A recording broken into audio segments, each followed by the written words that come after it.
Spark plugs are one of the few Hyundai maintenance items most owners actually feel confident about. They are cheap, they are simple, and everybody has heard the number 100,000 miles thrown around at some point. That confidence is exactly the problem. There is one mistake buried inside that assumption that quietly causes misfires, rough idle, and in some cases, damage that has nothing to do with the plugs themselves. And almost nobody catches it until the check engine light is already on. We're going to walk through the smaller mistakes that lead up to it, and then the one that almost every Hyundai owner is making without realizing it. Every mistake on this list is common, every one of them is avoidable, and by the end, you will understand exactly why spark plugs, despite being one of the cheapest parts on the entire car, cause a disproportionate number of comeback visits to repair shops. Mistake number 1. Installing the wrong heat range plug.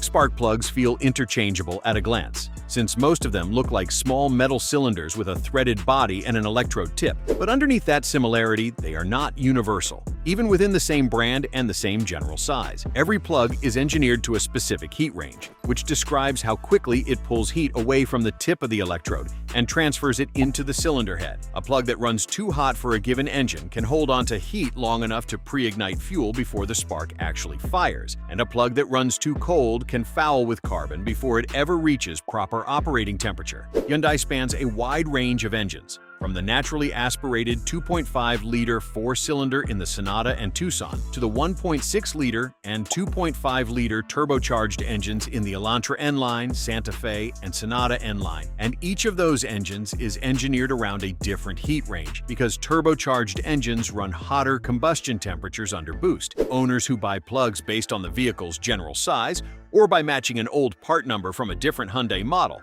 sometimes end up with a plug meant for the naturally aspirated version installed in a turbo engine, or the other way around. The symptoms show up gradually: a slightly rough idle, a small drop in fuel economy, or occasional misfire codes under load, and they are easy to blame on something else entirely. The fix is simple but easy to skip. Always confirm the exact plug part number against the specific engine code, not just the model name, since the same nameplate can hide 2 or 3 different engine options depending on trim and year. This is especially easy to get wrong when buying plugs from a general parts store counter rather than looking the part number up directly, since counter staff working from a database sorted by vehicle rather than engine code can sometimes surface the wrong option if a vehicle came with more than one engine choice that year. Cross-checking the plug's own part number stamped on the box against what the factory service documentation lists for that specific engine takes an extra minute and removes any guesswork from the process entirely. It is also worth remembering that some Hyundai engines have gone through a mid-cycle revision where the recommended plug changed slightly, even though the engine displacement and name stayed the same, which is another reason a part number lookup by engine code beats relying on memory or a previous purchase from several years earlier.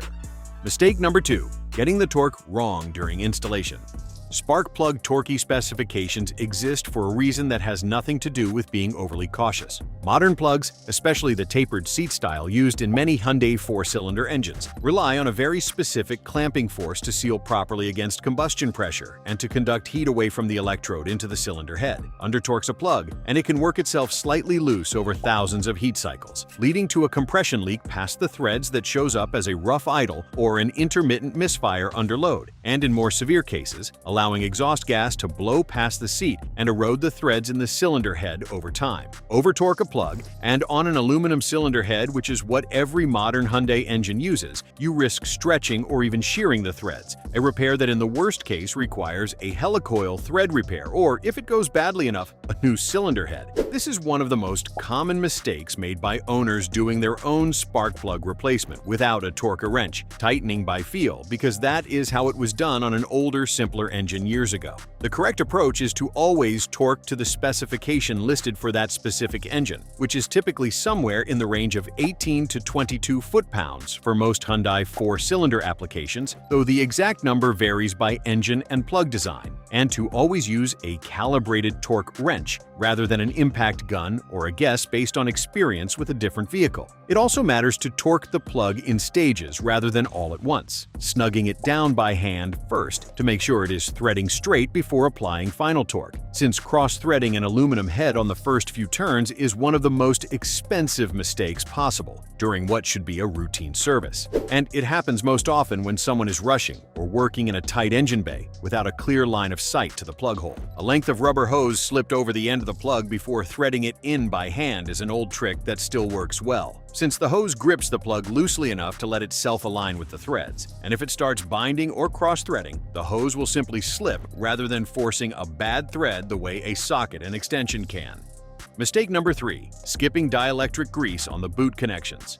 The ignition coil boot, the rubber sleeve that seals around the top of the spark plug where the coil connects, seems like an afterthought during a plug replacement. But it has one important job: keep moisture and contamination out of that connection while also allowing it to be removed for future service without sticking or tearing. Over time, especially in humid climates or after the engine bay has been exposed to a wash or heavy rain, that rubber boot can start to bond slightly to the ceramic insulator of the plug through heat cycling. The habit that gets skipped constantly is applying a small amount of dielectric grease to the inside of the boot before reinstalling it. This is not about improving the electrical connection, since dielectric grease is actually a non-conductive silicone compound, but about preventing moisture intrusion and making sure the boot does not weld itself to the plug over the following 30 or 60,000 miles. Owners who skip this step often find at the next spark plug change that the boot tears when it is removed, sometimes leaving pieces of rubber stuck to the plug or the coil tower, which can then cause an incomplete seal and a random misfire that takes a diagnostic scan to trace back to something as simple as a torn boot. It costs almost nothing, a small tube lasts for years, and it is one of those steps that takes an extra 30 seconds per plug but saves a comeback visit. It is worth applying only a thin film rather than packing the boot with grease, since excess grease can actually work its way down onto the electrode over repeated heat cycles and interfere with the spark itself, which defeats the purpose of using it in the first place. A light coating on the inside surface of the rubber boot is all that is needed, applied with a clean fingertip or a small brush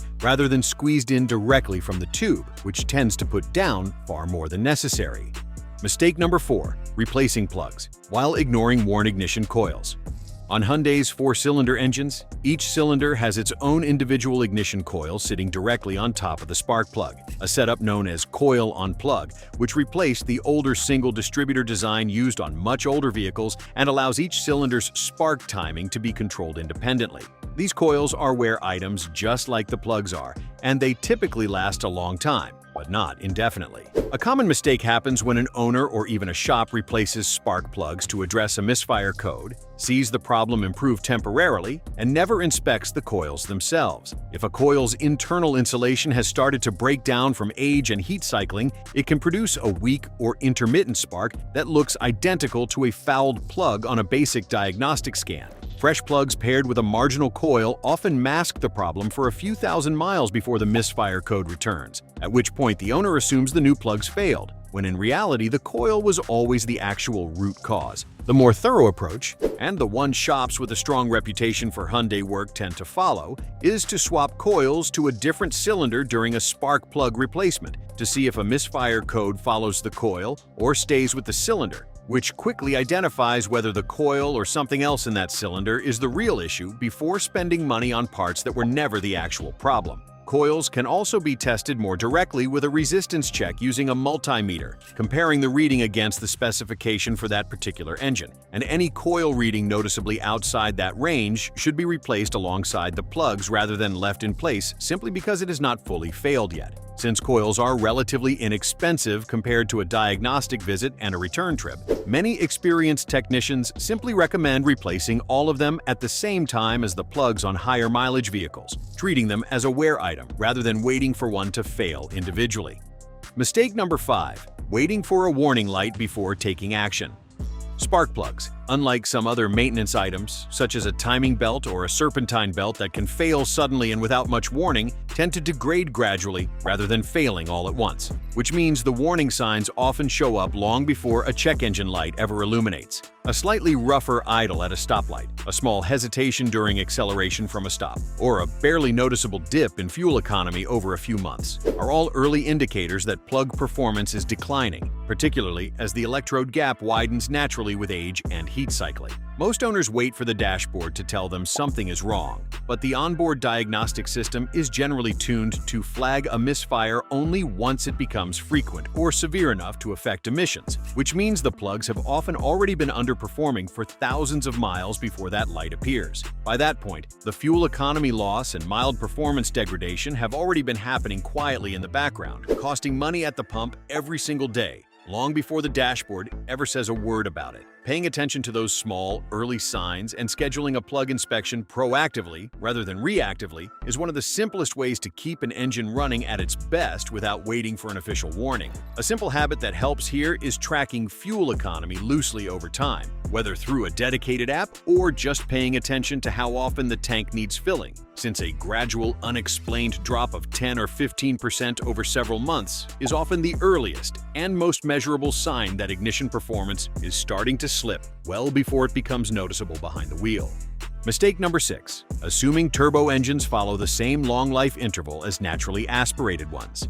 This is the mistake that almost nobody avoids, and it is the one that matters most. Hyundai's naturally aspirated engines, particularly those using iridium or platinum-tipped plugs, often carry a long service interval in the range of 90,000 to 105,000 miles, and that number has become common knowledge among Hyundai owners through forums, service advisors, and word of mouth. The mistake is applying that same long interval blindly to Hyundai's turbocharged direct injection engines, which experience a meaningfully harsher operating environment inside the combustion chamber. Turbocharged engines run higher cylinder pressures and hotter combustion temperatures under boost, and direct injection introduces fuel differently than a port-injected engine, both of which accelerate electrode erosion and gap growth on a spark plug faster than the same plug would wear in a naturally aspirated application. Many manufacturers, including Hyundai on several of its turbocharged applications, actually specify a shorter interval for turbo engines, often somewhere in the 30,000 to 60,000 mile range depending on the specific engine,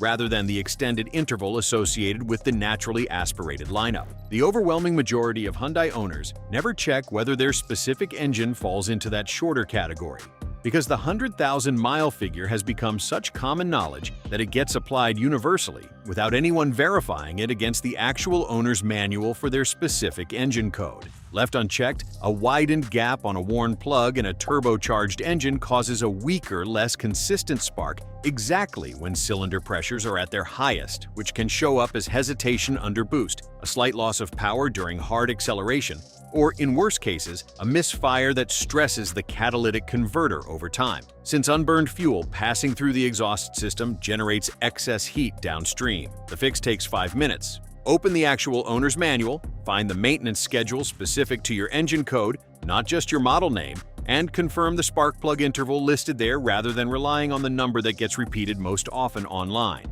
The 1% of owners who avoid this mistake are not doing anything complicated.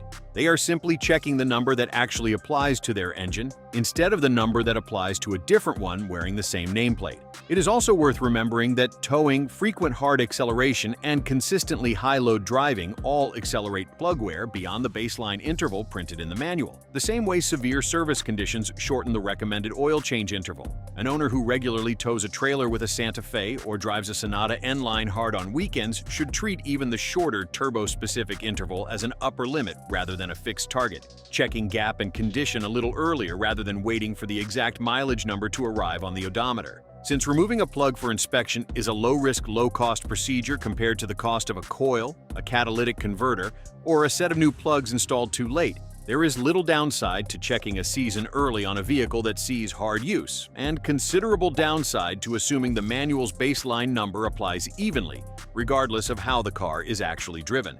The bottom line: spark plugs feel like the simplest maintenance item on a Hyundai, which is exactly why the mistakes around them slip through unnoticed, even among owners who are otherwise diligent about oil changes, tire rotations, and every other item printed neatly on the maintenance schedule. Getting the heat range and torque right, using dielectric grease properly, checking coils instead of blaming plugs alone, paying attention to early symptoms, and above all, matching the actual replacement interval to your specific engine code rather than a number that only applies to a different model, is what separates an engine that runs smoothly for 200,000 miles from one quietly losing power every time it is under load. 5 minutes with the actual owner's manual, matched against the engine code stamped under the hood rather than a number remembered from a forum post or a friend's different Hyundai. If this helped clear things up, subscribing means you will not miss the next one.